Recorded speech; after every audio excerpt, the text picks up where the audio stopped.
Fala, Del Cordeiro. Salve, salve, Mano Lira. E aí, beleza, cara? Tranquilo? Beleza pura, graças a Deus. Como é que você tá? Graças a Deus, assim, naquele quarentena, né? Negócio. Confinadão? Não tenho saído não de casa, eu só, na verdade, vou no mercado às vezes, ou então eu dou uma caminhada e tô com o Davi aqui no condomínio, mas em casa quase um mês, né? Quase um mês. Tá me ouvindo aí? Quase um mês. Tô ouvindo bem. Pô, cara, tô acompanhando tuas lives aqui, tô sendo alimentadão aí, muito bacana. Pô, A do Saião foi muito maravilhosa, cara. a do Saião foi bacana, né? Foi. Muito boa, muito boa. Papo também que você bateu com o Salomão, curti muito. Pô, o Muito Salomão, bom, muito bom. muito bacana também, ele é um cara diferenciado realmente. Agora, Profundo, né, cara? eu tô tentando assim, Del, de forma proposital. Você deve ter percebido. Eu não falo de negócio de corona, não. Porque eu tô legal de corona. Quer nem saber do coronavírus? Eu já tô corongado, já, o coronga, já tô corongado. Eu tô Já sabe muito dele já, né? eu tô parecendo um médico, hidroxicloroquina, não sei o quê. Eu não sou não, cara. Eu quero ser alimentado de música, reino de Deus. E minha vida não é só coronga, não, pô. É verdade, é verdade. Não é? É verdade, é verdade. E o povo já tá alimentado também muito pelo medo, né, cara? É, Isso vai prejudicando um pouco. Como é que tá meu áudio aí? Tá bom? Tá ouvindo legal? tá bom. Tá maneiro. Tá ouvindo? Tá Legal. maneiro. É porque eu acho que tá rolando agora uma live do Alexandre Pires, aí o pessoal É, tá em polvorosa no condomínio aqui, o pessoal tá cantando, gritando nas janelas, coisa de doido. é mesmo, né? Aqui, É. lá é a live do Nego Velho, aqui é a live dos homens de Deus. Amém, amém. Ele mandou ninguém explica a Deus aí, eu ouvi altão aqui. É mesmo, é? Ouvi pela janela. É, mandou. O varão tá na unção. Outro dia, era umas 3 da manhã, né? Com essa parada assim, a gente acaba dormindo tarde, né? Aí, Uhum, 3 da manhã, eu tava assim, aí tava vendo quem tava na live, aí tava o Clóvis Pino numa live. Aí eu entrei, uhum. ele falou, "Ó, quem tiver aí, eu vou chamar pra vir aqui comigo." Aí eu fiz o convite, aí ele aceitou, aí entrei na live, era 3h30 da manhã. Ele na praia, ele era numa ilha, né? Aham. Próximo de Salvador. E aí, ele também é um compositor assim de mão cheia, né? É um cara que Ele é tira onda, mano. diferenciado, né? Muito É, legal. né? É. O que eu acho legal é que de vez em quando ele vem com uma coisa completamente fora do que você está acostumado a ouvir dele e surpreende. E é muito bom, né? Sempre É. muito bom, né? Agora, assim, Leozinho, eu estava pensando assim no que a gente ia conversar quando eu te convidei, e aí até, Uhum, poxa, eu queria abordar um assunto contigo assim das composições, né? Também Deus tem dado um talento nas composições, composições muito legais, também. diferenciais, muito bíblicas, né? Muito teologicamente assim, muito coerentes assim. E eu queria que você falasse um pouco da tua experiência assim como compositor. Como é que é o processo? Como é que você faz essa coisa da que tem a inspiração e tem a transpiração, né? Uhum, uhum. A inspiração é o trabalho, é a dedicação, é você gastar tempo ali, é você buscar. Então, queria que você falasse sobre isso. Como é o teu processo criativo e como é que é a tua preocupação, por exemplo, com as letras, a preocupação em estar teologicamente coerente com aquilo que você crê, independente da fonética, da melodia, do que você esteja criando, a obediência é uma coisa que você já pensa, entendeu? Uhum. Então, mano, pra te falar disso, tem que falar um pouco de como começou isso tudo, né?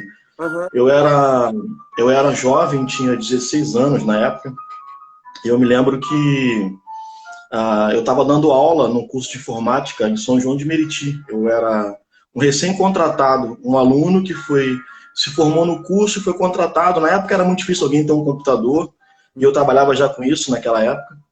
E aí me lembro de chegar em casa um dia, muito cansado, muito tarde, trabalhei de 10 da manhã às 10 da noite, saí de lá 10 da noite e vim, na época de condução pública, né, até a casa onde eu morava, na Taquara.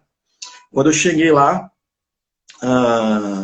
eu me lembro que eu coloquei um disco para ouvir, a música para acampamentos, do Legião Urbana. Uhum. E eu me lembro de ouvir uma canção, e o Renato Russo era um grande compositor, né? Isso é inegável, né? Um grande compositor. E ele... Eu me lembro de quando eu ouvi ele cantar uma canção, uma das canções, eu percebi que o que ele falava na canção, a nota musical carregava o mesmo sentimento do que ele falava. Entendi. É como se ele não precisasse dizer a palavra para eu entender o que ele queria me passar. Só pelo arranjo, pela construção melódica que ele tinha feito aquela canção. Uhum. Cara, aquilo me tocou de uma maneira tão forte que eu falei, eu preciso... eu queria muito poder fazer isso, ter essa habilidade, ter esse... Mas assim, você antes disso era músico. Eu já tocava um pouco de violão, e sempre estava cantando, mas músico de ter estudado mesmo, não. Já tocava violão, já estudava violão, mas de maneira autodidata, né? Entendi. Mas marco em relação a entendimento de composições, né? Sentimento. Né? Isso. Eu já tinha uma percepção de cada instrumento no seu lugar, na música. Eu tinha uma percepção que não era normal, não era assim a percepção comum que você tem da canção quando você a ouve. Uhum. Mas só que esse momento foi um momento realmente eu estava cansada e eu descansei. Quando eu descansei, eu percebi essa característica da composição do Renato Russo. E aí eu comecei a estudar outros compositores e ver como eles faziam isso também, de outras formas, de outras maneiras. E aí eu comecei a escutar muita música gringa, comecei a escutar muito Djavan, muito compositor que eu admirava na época. E aí disso me deu um desejo de compor. E eu comecei a compor canções. Comecei a compor canções e cantava para os meus amigos, cantava para as pessoas que estavam próximas de mim. E aí eu montei uma bandinha, né?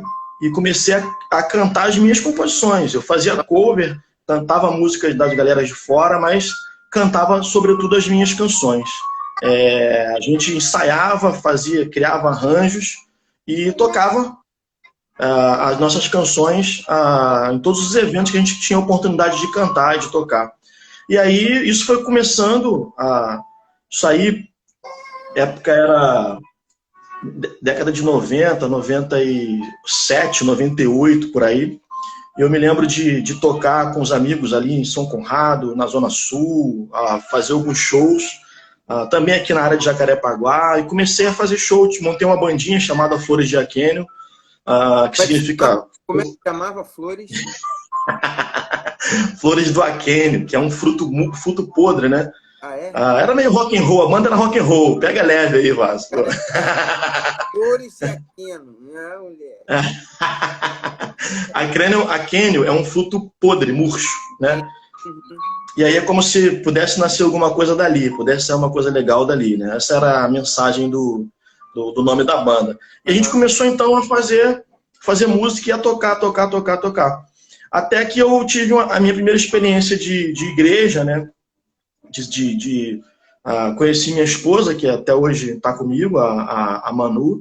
A gente praticamente se converteu simultaneamente, né, juntos. Eu um pouquinho antes, uns dias antes, depois ela veio juntamente comigo também.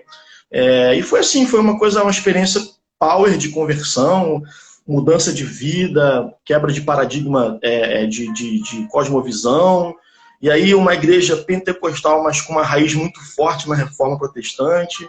Eu comecei a estudar, fui chamado para o ministério pastoral, comecei a fazer o seminário. Isso eu já servia na igreja local como ministro de louvor.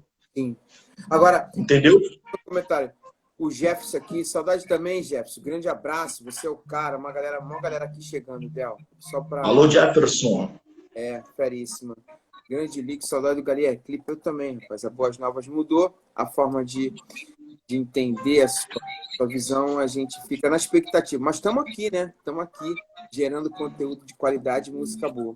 Mas assim, Del, quando você fala agora da tua formação no seminário, não só da tua Uhum. conversão, mas da tua dedicação ao ministério, é muito perceptível isso, tem reflexo sobre as suas composições, porque Uhum. a tua dedicação literária, teológica, ela reflete na maneira que você compõe, nas suas letras, na sua coerência teológica, na sua coerência bíblica. Fala um pouco disso. Na hora que você compõe, você traz essa lembrança, vem essa formação, você tem esse cuidado. Como isso acontece?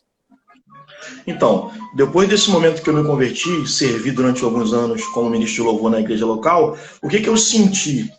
Eu senti que a igreja local precisava ter um louvor que era nascido da própria experiência comunitária dela, Uhum. né? E aí, muito influenciado na época, não sei se você lembra de um livro de louvor do Koinonia, do... como é que é o nome dele? Bené Gomes? Do Bené, falando sobre isso e tudo mais. Eu me lembro que eu comecei a estudar, fazer teologia, comecei a estudar, e comecei a sentir o desejo de compor as canções para a gente poder cantar na nossa comunidade.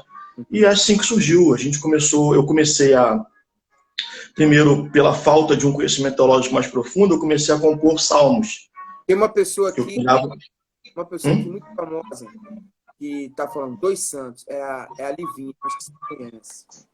Ah, Livinha tá aí? Tá. E tem um Cadê? cara, Cadê que eu não tô ouvindo? um tal de Lincoln Oi? Baiana. Lincoln Baiana também. Esse cara é fera. Esse cara é fera. Cara, Livinha, beijo. Lincão, tamo junto. Deus abençoe. Mas essa experiência que você coloca vamos dizer assim, de uma demanda, de um entendimento de uma demanda sua, das próprias canções da igreja local, é muito interessante essa tua fala, porque eu na Vineyard, quando eu estava na Vineyard, todas as experiências das canções na Vineyard, elas foram isso, todas. Qualquer canção da Vineyard, qualquer uma. Senhor, te quero, vem esta hora, me derramar. Qualquer destas canções, elas foram fruto de inspiração de voz da igreja local. A igreja local, junto ao seu ministro, teve uma voz e surgiu as canções, entendeu? Muito interessante isso. Uhum.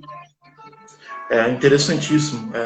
Eu me lembro que a primeira canção que eu fiz foi aquele Salmo 95, Vinde, cantemos ao Senhor, celebremos o rochedo da nossa salvação. E daí por diante não parou. Uhum. Genizinha, alô igreja, gente, povo de Deus, Alô, amado. igreja. Olha aí, olha a comunidade da cruz chegando aí, o povo brotando. Tá brotando aqui. É isso aí, Babi aí, ó, Barbrinha, minha esposa aí, Manu, tamo junto. Isso é papo A Babi falou, isso é papo de discípulo, não é papo de multidão. Tem gente que fica ligado no que a gente prega e Caramba! Pai, gostei. Olha aí, olha aí. Tipo, não é papo de multidão, não. É verdade. Tá vendo como é que as minhas ovelhas prestam atenção na mensagem? Presta atenção na mensagem. Tem uns caras que... Ó, quanto tempo, ó. E dorme na hora da mensagem, cara.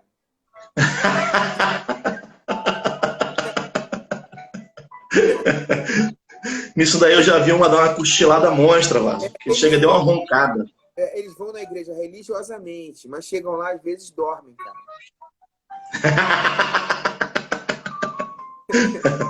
Faz parte, Nicão, faz parte. Então, como é que passou isso assim, para o teu processo criativo no teu cotidiano, da sua vida particular? Então, isso começou a ser como a gente começou a fazer muitas canções, eu comecei a compor muitas canções e a igreja local foi incorporando, a gente foi cantando essas canções. Isso passou a ser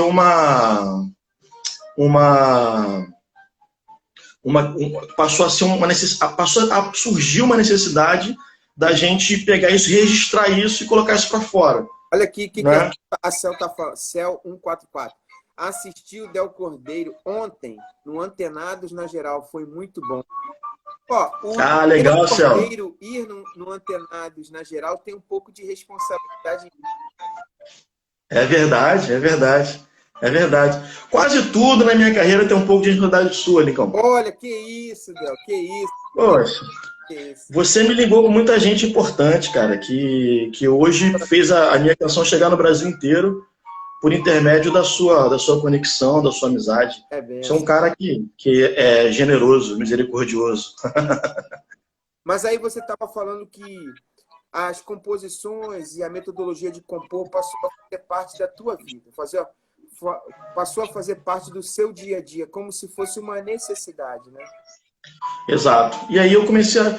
Porque quando você começa o processo é natural do cristianismo, né? Se você conhece a Deus, você não consegue não adorá-lo, Sim. né?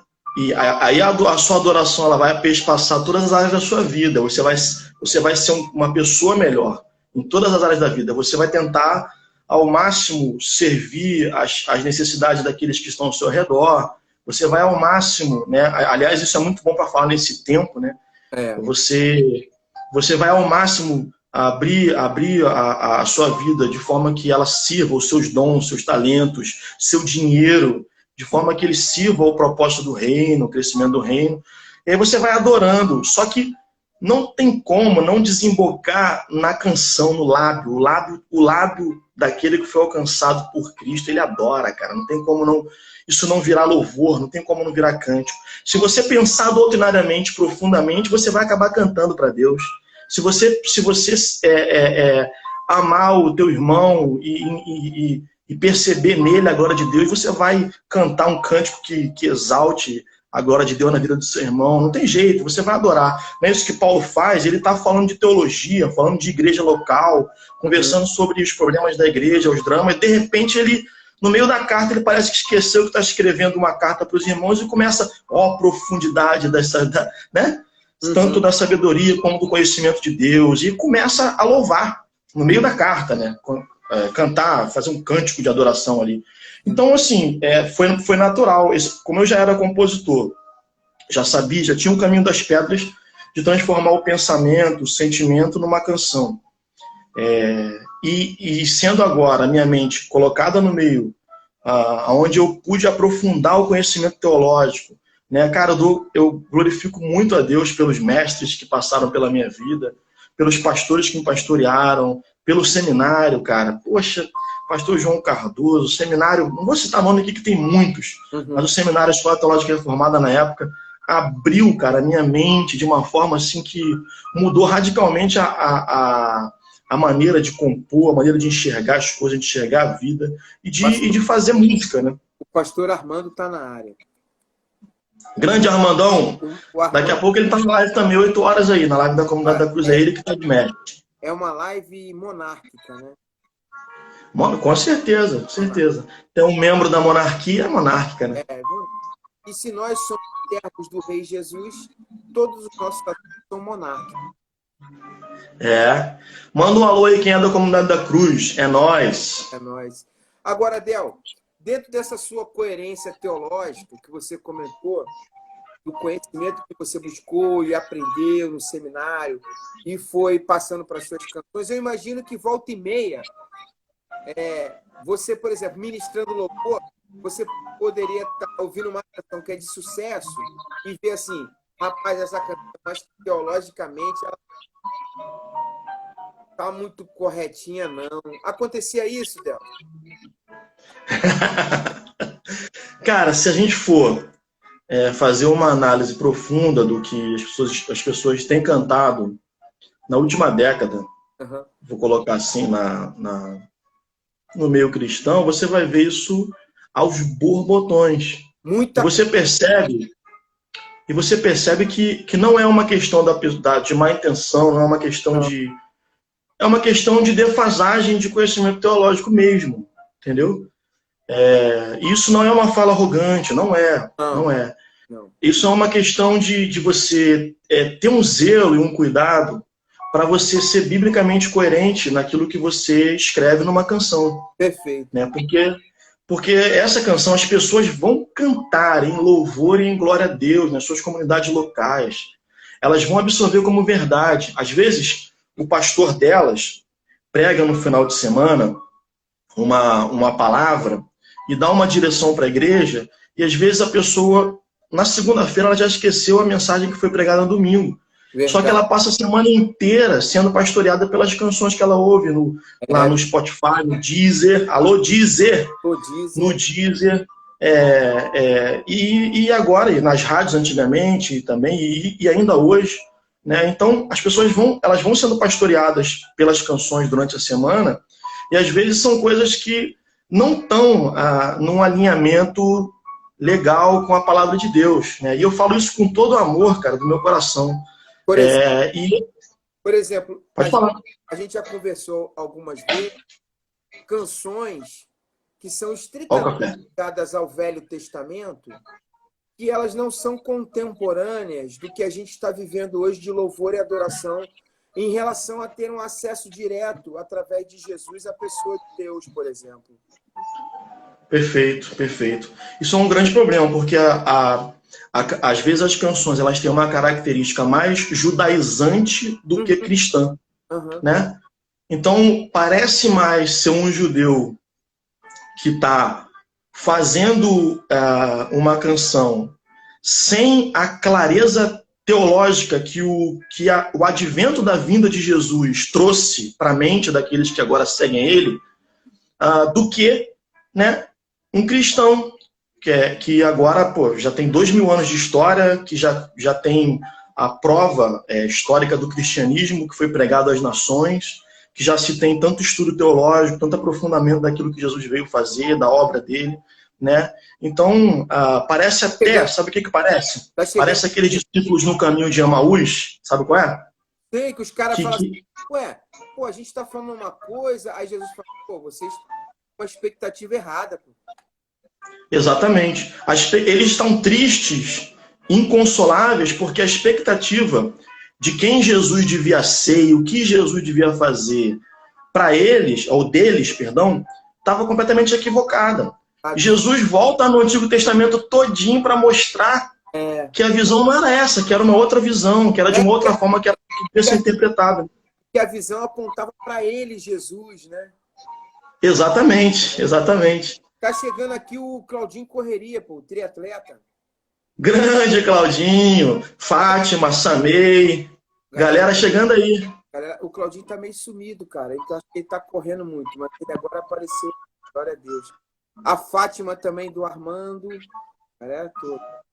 Fátima muito amada, Samei, minha cunhadinha aí, canta demais. Canta demais. Mas então, Del, a gente vê a canção.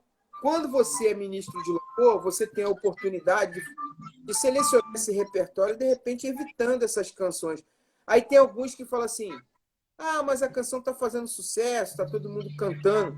Mas a canção ela tem um equívoco, e é como você falou, ela pode estar traduzindo uma não acessibilidade a Jesus, ela pode estar traduzindo um dia a dia muito mais religioso do que um dia Exatamente. Devocional e de envolvimento e intimidade direta com o Senhor, né? Exato.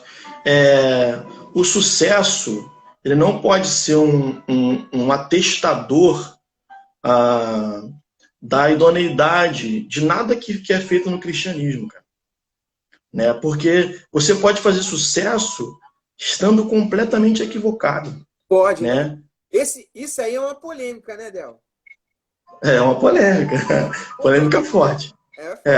Porque às vezes a pessoa acha que pelo fato da canção estar sendo cantada no Brasil inteiro, a canção, ela de alguma forma ela alcançou a voz e todo o público cristão, aquilo é uma maioria no meio.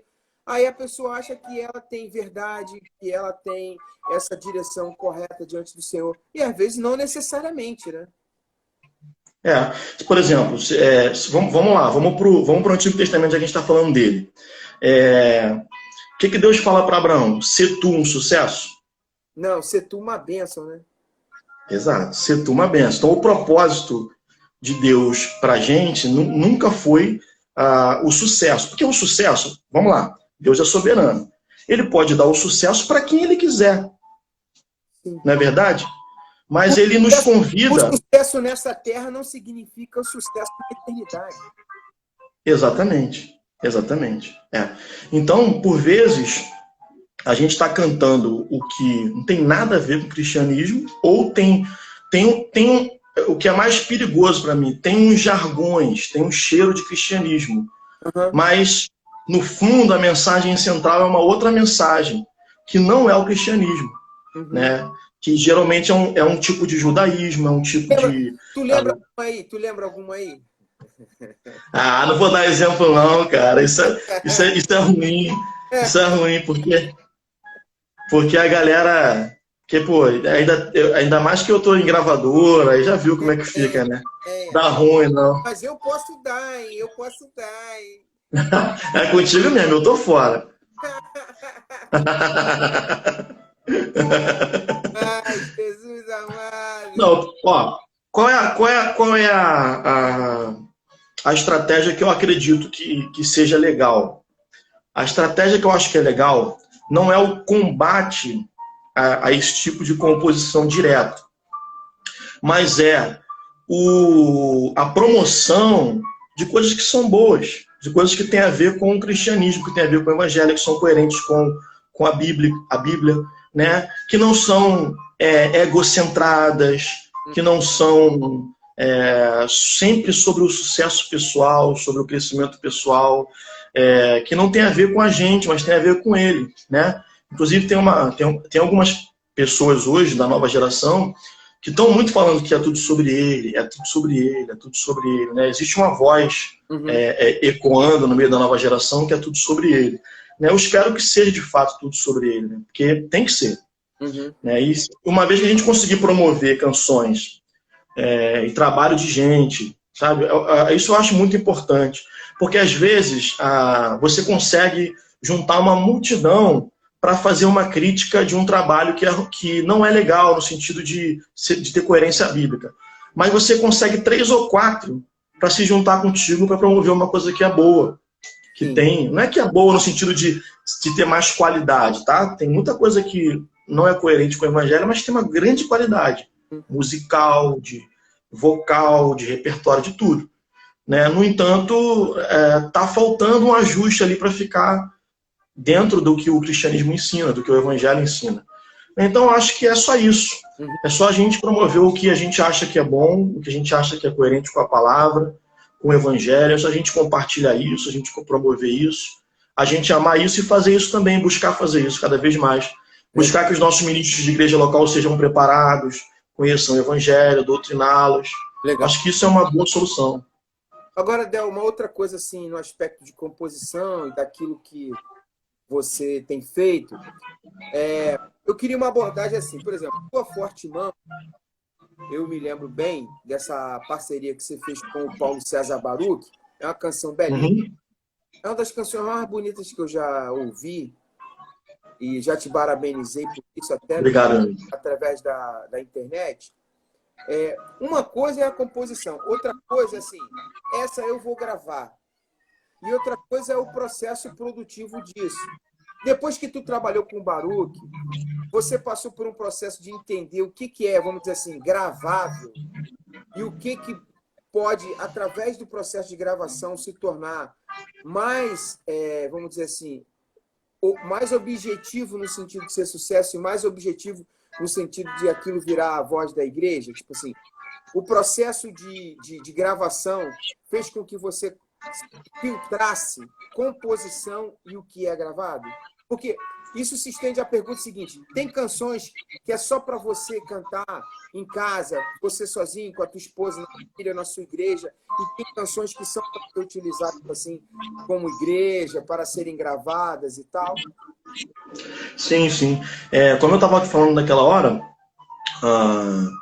a gente tem... Eu tive um processo muito longo antes de ser cristão, aprendendo a compor, aprendendo a colocar as minhas ideias numa canção, e depois um outro processo gigantesco, entendendo a cosmovisão cristã, o universo do evangelho, as diferentes vertentes evangélicas que tem e tipos de canções evangélicas que tem, a fim de ter coerência naquilo que eu estou falando. Então foi um segundo trabalho, foi um outro trabalho gigantesco, né, entender todo esse universo cristão para poder colocar isso em canções. E aí vem um terceiro trabalho, depois que você faz isso, e você se profissionaliza, né? Hoje eu estou distribuído por uma gravadora, eu tenho um processo também de trabalho corporativo atrás de mim.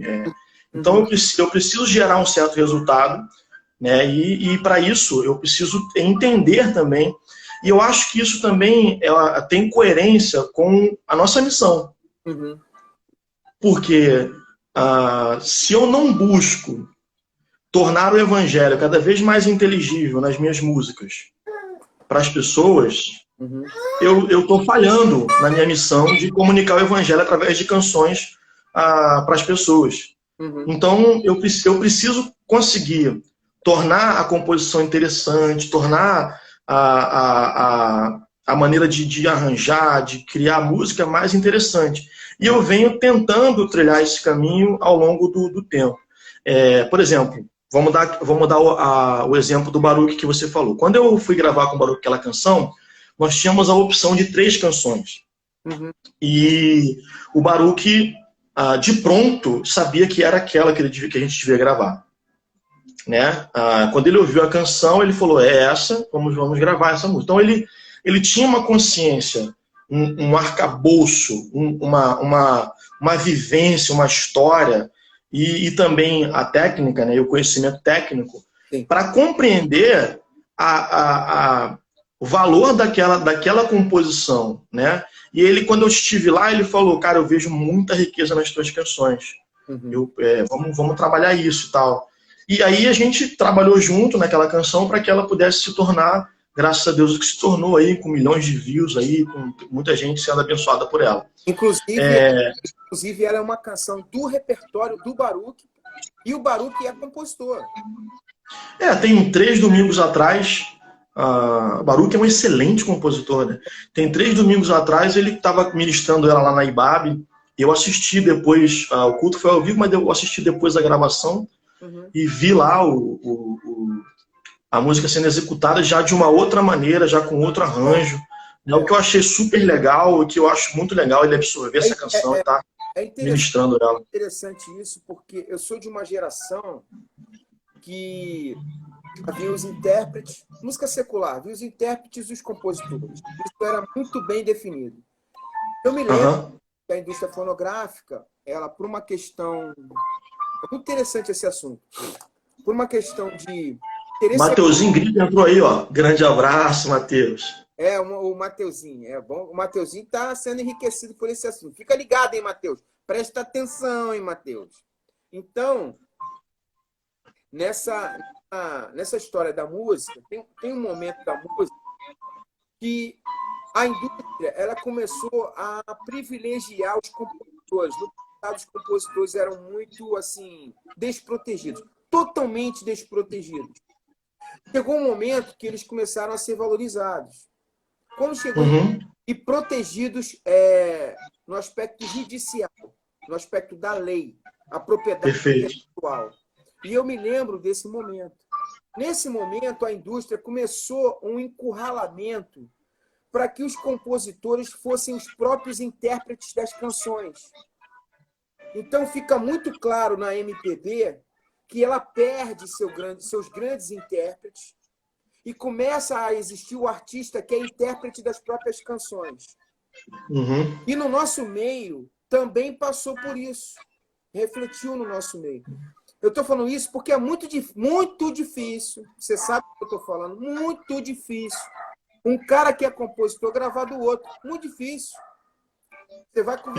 Você vai conversar com ele, ele fala assim, ele disfarça, não sei o quê, mas não grava a composição do outro, porque ele quer se privilegiar da arrecadação como autor das próprias canções. E ele entende que a sua obra não é só de interpretação e ministração, mas é também autoral, no sentido da composição.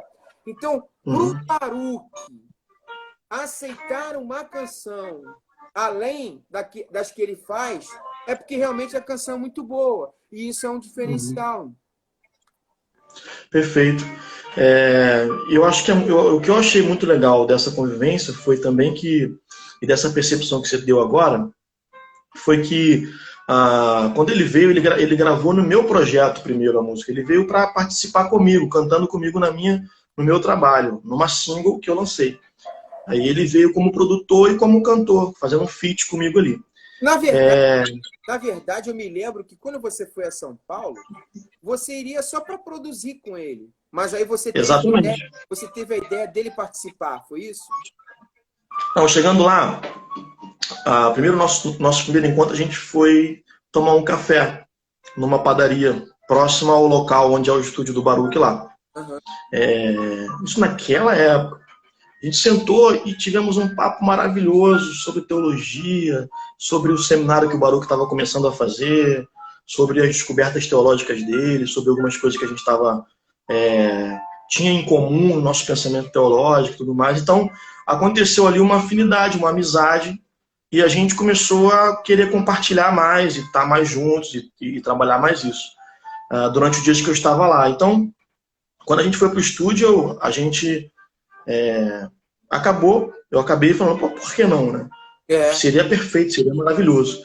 E aí ele veio e incorporou nessa canção a voz dele, e o que trouxe um diferencial absurdo para a música, né? Música com o vocal dele fazendo as segundas vozes, com a primeira também, em algumas partes. A música ficou linda com a interpretação dele, né? Junto com a minha interpretação. Eu lancei ela, e quando eu lancei ela, ele já falou assim, cara, em algum momento eu vou querer gravar essa música. Legal. Ele já falou assim comigo. Ele já mandou a letra. Isso, exatamente. E aí quando passaram-se alguns anos, acho que 2, se eu não me engano, 1 ou 2, ele me ligou dizendo que precisava de uma single para lançar pro novo projeto dele, e que queria muito que fosse Tua Forte Mão, e aí ele lançou no projeto Piano, Voz, Amigos e Pertences 2, com o Leandrão Rodrigues. Legal. Né?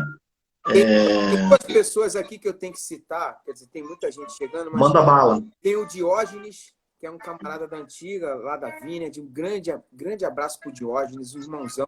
Ricardo Pinudo, o cara mais famoso que a gente, né? Grande Pinudo! Pinudo aqui, cara, uma honra, né? Então...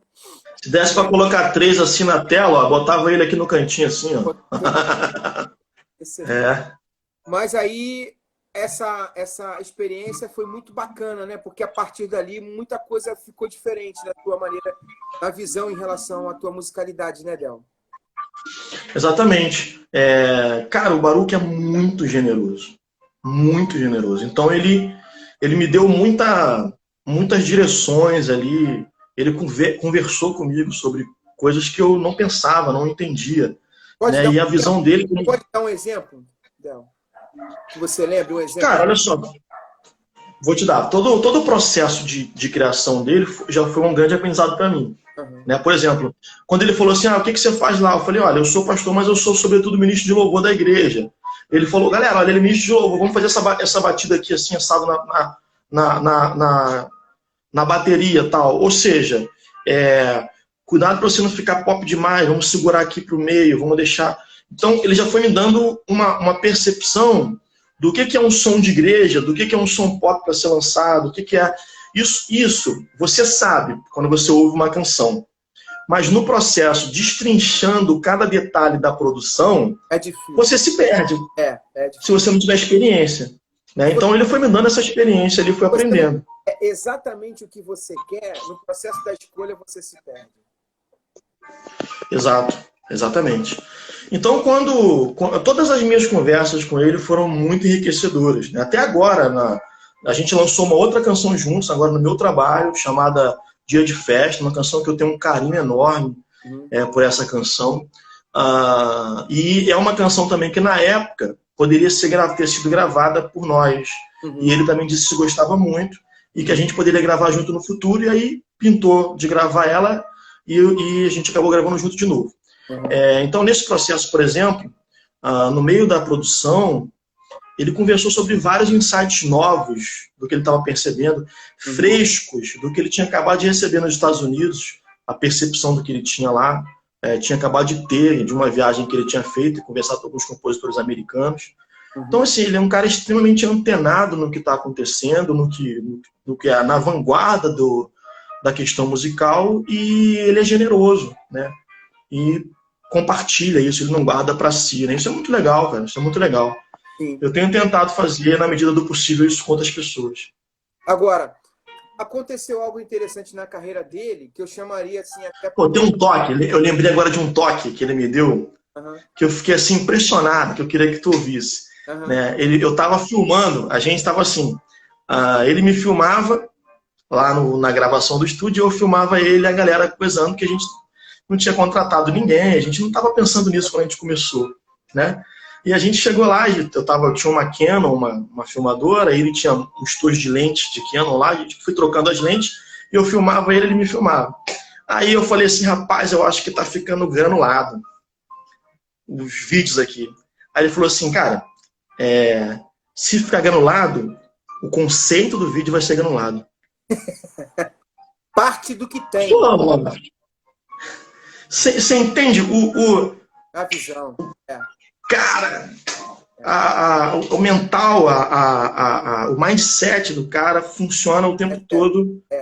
Cara, é impressionante. E aquilo foi enriquecedor demais, né? Eu aprendi ali um conceito, não foi um toque para um vídeo, né? Mas foi uma questão de você sempre do que você tem, você pode adaptar para ficar uma parada vera.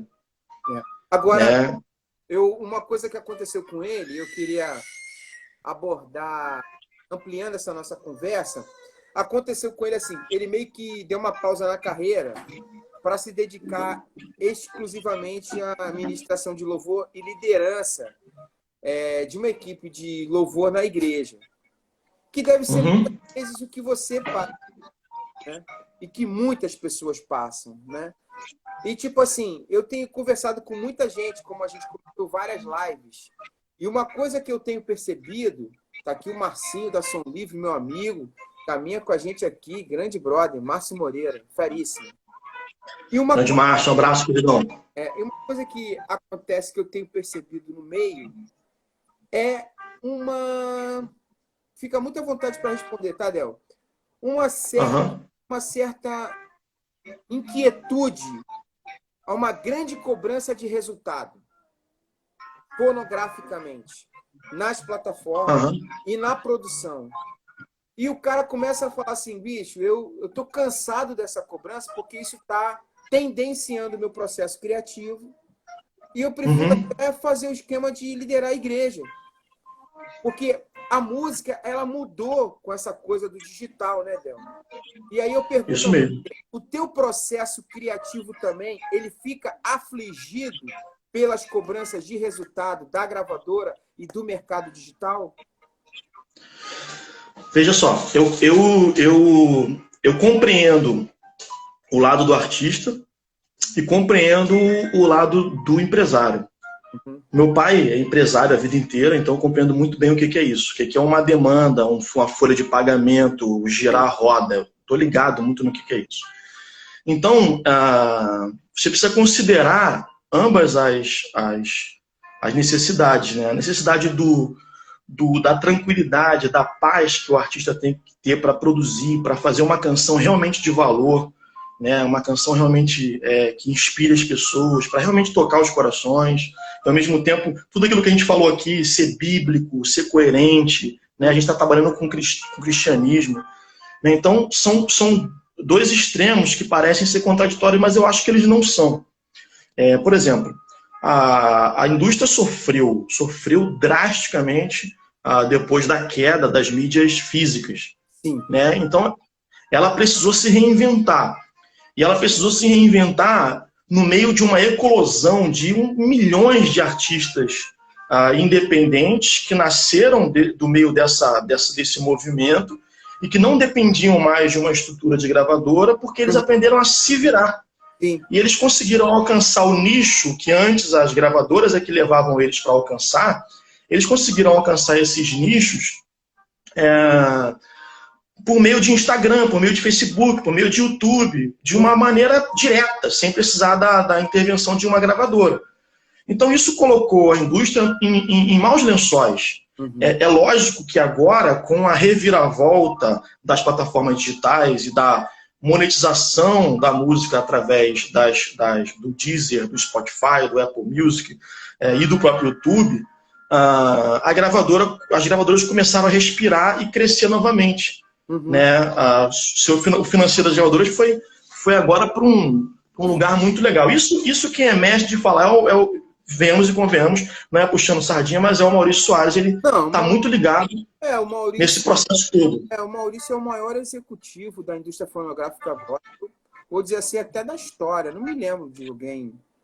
Tem a galera da MK muito importante, mas num outro nível, quando eles eram quase que únicos, mas depois de toda a reviravolta, com a diversidade do que acontece hoje, o Maurício é um dos grandes nomes assim da indústria fonográfica da música cristã no Brasil. Cara, eu fui muito privilegiado, por quê? Porque quando eu fiz o primeiro CD físico, Senhor do Céu, muitos anos atrás, eu fiz um site, porque eu trabalhava com informática, mas só que ninguém tinha site na época. Eu fiz um site, coloquei as minhas músicas lá e tal, e conversando com o Maurício no Twitter, eu tinha acabado de conhecê-lo via Twitter, o Maurício ouviu as minhas canções no site, eu mandei o link para ele, ele curtiu, ele falou, cara, isso está muito legal, tá me lembrando Josué Rodrigues, e de lá para cá nós começamos a tecer uma amizade. Tinha um membro da minha igreja, pastoreado por mim na época, que ele era muito amigo do Maurício. Entrou um monte de pessoa aqui, mas tem duas que eu queria citar, cara. Entrou o Cláudio Borges, que é meu amigo ali da Freguesia, um grande músico, contrabaixista, guitarrista de louvor. E entrou também o Cezinha, o grande Cezinha. Olha aí, Cezinha. BLN. Tem uma galera entrando aí. A Cláudia Medeiros também, lá da Livres. Galera toda aí. Legal demais. Aí você teve o privilégio de conhecê-lo porque você tinha uma plataforma de site, né? Exato. E naquela época, ele já estava percebendo esse movimento de mudança e migrando, meio que solitário, para essa nova visão, né? De mercado, para o que o mercado ia utilizar para sobreviver. Né? Então, como a gente ficou amigo, a gente começou a caminhar junto, tudo que ele estava começando a aprender, começando a provar no mercado, no dia a dia, ele foi meio que compartilhando comigo, através das suas redes sociais e tudo mais, e eu fui acompanhando esse processo. E aí eu me lembro de falar com alguns amigos antigos, músicos, um cantor muito famoso na época, não vou falar o nome aqui, mas muito famoso do nosso meio, uma vez encontrou comigo na rádio, e aí a gente conversando nos bastidores, assim, ele falou, rapaz, como é que você fez para colocar a sua música no Spotify, não sei o quê? E eu já estava com as músicas no Spotify através de um site gringo que eu já tinha colocado, antes de ter essas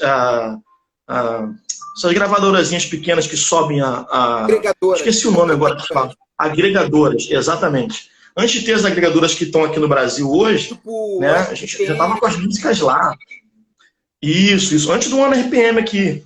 Já estava com essas músicas lá online. Então, assim, foi importante isso para mim, porque esse mental entrou. Né? E até hoje eu estou tentando trabalhar com isso cada vez mais. Né? É lógico que, por exemplo, você tem gente que é muito grande e o nome, os louvores, a história no Evangelho, a história na música cristã, conta muito mais do que isso. Né? A pessoa, basta que ela disponha uma música na plataforma digital que ela vai explodir de plays e todos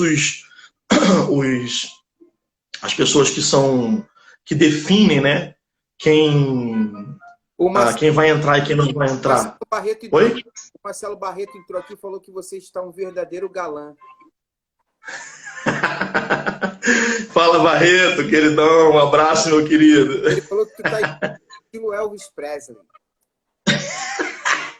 Saudade. Quem dera se eu tivesse aquele gravizão do Elvis, hein? Pô, eu tirava onda. Meu filhão Doug. Não tirava não, Lincoln? Meu filhão Doug Ribeiro tá na área, compositor feríssima também. E o Edu Amorim, cara. Caramba, só vaso amado, só gente querida. Edu Amorim é a história, né, velho? Fala, Edu. Edu tá comigo desde o segundo CD. Maneiro. Queridão. Então, esse... Mas assim, Até os grandes, Del, eu tenho sentido eles se sentirem pressionados na questão do resultado e na questão da produção para que, Isso está afetando muito. para que eles Isso está afetando. para que eles se sustentem, entendeu? Está afetando. Por exemplo, você antes levantava um dinheiro, você montava uma equipe, você gravava, contratava um produtor bom, você gravava um álbum inteiro, e você ia trabalhar esse álbum 1 ou 2 anos. Você, né, quem era muito, muito bom, todo ano estava com um álbum novo. Mas quem não era, de 2 em 2 anos, 3 em 3 anos, dependendo da condição de cada um. Uhum. Né? Hoje você tem que lançar uma single com praticamente chamando para ela a mesma necessidade de investimento em marketing, em tudo, que você fazia para lançar um álbum inteiro. Uhum. Só que a single você tem que lançar de 1 mês e meio, 1 mês e meio, 2 meses, 3 meses em 3 meses, no máximo, nas plataformas digitais, senão você não gira. E outra coisa... Então, assim, é uma demanda louca, cara. E outra coisa, Del, eu conversando com o Maurício, fui lá naquele escritório bonito dele, lá em Botafogo, né? Ele gosta de botar, que tem uma visão de açúcar, coisa linda, né? Escritório maravilhoso. Maravilhoso.